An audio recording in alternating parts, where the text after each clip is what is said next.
في 28 أبريل عام 1990 احتفل فريق ليفربول بلقب الدوري الإنجليزي للمرة رقم 18 ليواصل البقاء على العرش بصفته أكثر المتوجين بلقب البطولة. لكن بعد ذلك غابت تلك اللحظات عن الفريق لمدة 30 عاما قبل أن يعود أخيرا ويفوز بلقب الدوري هذا العام.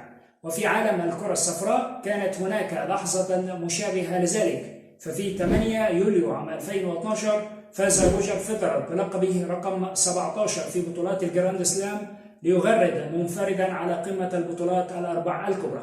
وده كان في الوقت اللي لدى غريمه التقليدي رافائيل نادال 11 لقب، بينما كان يزحف نوفاك جوكوفيتش خلفهم برصيد 5 ألقاب. تبدلت الأحوال بعد ذلك ليغيب روجر فيدرر عن واجهة البطولات الأربع الكبرى قرابة 5 سنوات، وتلك كانت تعد فترة جفاف كبيرة بالنسبة للرياضة الفردية وبالنسبة للاعب بحجم وقيمة كوكب التنس روجر فيدرر.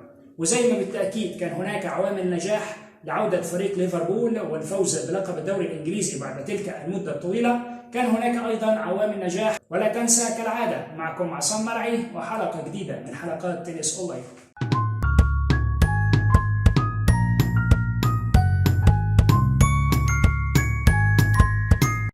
أعزائي المشاهدين، دان سيلفستر أحد الباحثين في مجال التنمية الشخصية والإنتاجية من خلال علم النفس والتطوير والتعليم الذاتي، وبعد مشاهدة العديد من المباريات والمقابلات الصحفية وقراءة الكتب على مر السنين، استطاع أن يستخرج أهم 5 أسرار إنتاجية لكوكب التنس. نقدر نقول إنهم كانوا السبب في عودة روجر فيدرر إلى القمة.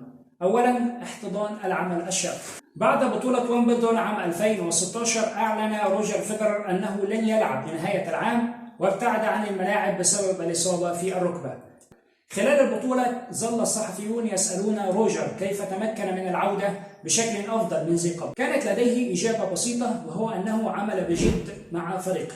الصحفيون لم يكن يتوقعوا مثل هذه الإجابة البسيطة، أكيد هناك سر وراء عودة روجر بهذا الشكل. لكن عاد الجواب مرة أخرى، وهو أنه عمل بجد مع فريقه. قال: نحن ببساطة فعلنا ذلك، لا توجد طريقة للتغلب على العمل الشاق، عليك فقط أن تتقبله. رقم 2 هي التخطيط والتفكير على المدى الطويل.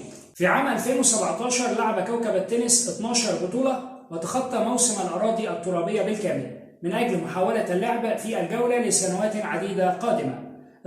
إذن أولويات فيدرر القاسية على جدوله هي تفويض لتفكيره على المدى الطويل الذي ينطوي على كسب المزيد من بطولات الجراند سلام واللعب لسنوات عديدة قادمة. رقم 3 التكيف باستمرار للتطور. بين بطولة ويمبلدون عام 2012 وأستراليا المفتوحة عام 2017 كان روجر فيدرر تحت ظل نوفاك جوكوفيتش وخسر أمامه 3 ألقاب بالجراند سلام.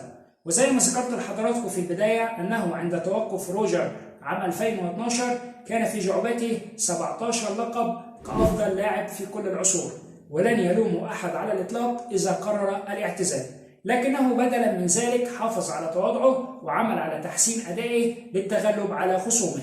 ونتج عن ذلك أن نسخة فيدرر عام 2017 كانت مختلفة تماما عن إصدار عام 2012، حيث أصبح هجوميا بشكل أكبر، لا سيما على الإرسال ومع تسديدة الباكهاند. وبالتالي عزيزي المشاهد نقدر نقول أنه بسبب عمره قام بتعديل عمله وعقليته للحفاظ على جسده. رقم 4 تطوير المهارات التي تزيد من قدراته. فيما يتعلق بالتكيف باستمرار للتطور، فإن سر إنتاجي آخر لمسيرة روجر فيدرر هو قدرته على تطوير المهارات التي تزيد من قدراته كلاعب تنس. فروجر فيدرر بيعتبر نفسه واحد من الأشخاص اللي بتتعلم بسرعة، وده يمكن يساعده بشكل كبير على تطوير المهارات بشكل أسرع. كوكب التنس بيقول إن واحدة من نقاط القوة بالنسبة له هي استطاعة التعلم بسرعة كبيرة، فهو ليس بحاجة لسماع الشيء 10 مرات أو 50 مرة حتى يتفهم المطلوب، عليك فقط أن تخبره 2 أو 3 مرات. وإذا تحدثنا عن تلك المهارات عزيزي المشاهد، فبالنسبة لروجر فيدرر هناك مهارة السرعة على أرضية الملعب. إنه يعد واحد من أسرع اللاعبين في الجولة بالنسبة ل3 خطوات الأولى بعد الإرسال، وهذا لم يأتي من فراغ، وإنما نتيجة للعمل الشاق الذي قام به مع مدرب اللياقة البدنية لما يقرب من 2 عقدين من الزمن. السر الخامس والأخير هو الراحة. هل تعلم عزيزي المشاهد أن كوكب التنس ينام من 11 ل 12 ساعة يوميا؟ لماذا؟ لأنه يعلم أيضا أن الراحة والاستشفاء هي عامل مهم بالنسبة لمسيرته الرياضية. في بعض الأحيان عزيزي يكون أفضل نهج هو التراجع خطوة للوراء للتعافي وتقييم ما تعلمته. وبالتالي عزيزي المشاهد، كل اللي أنا عايز أقوله أن هذا المزيج الفريد الذي يتمتع به فيدرر من المواهب والإنتاجية وأخلاقيات العمل قد مكنته من أن يصبح أحد أنجح الرياضيين في العالم، ونظن أنه سيواصل كتابة المزيد في السنوات القليلة القادمة. وإلى هنا عزيزي المشاهد تنتهي حلقة اليوم، وأتمنى تكون نالت إعجابكم، وما تنسوش لايك وشير وسبسكرايب، واستنونا الحلقة الجاية بفيديو جديد. وخلي شعارك دايما مع تنس أونلاين، أنت في الملعب أكيد. سلام عليكم.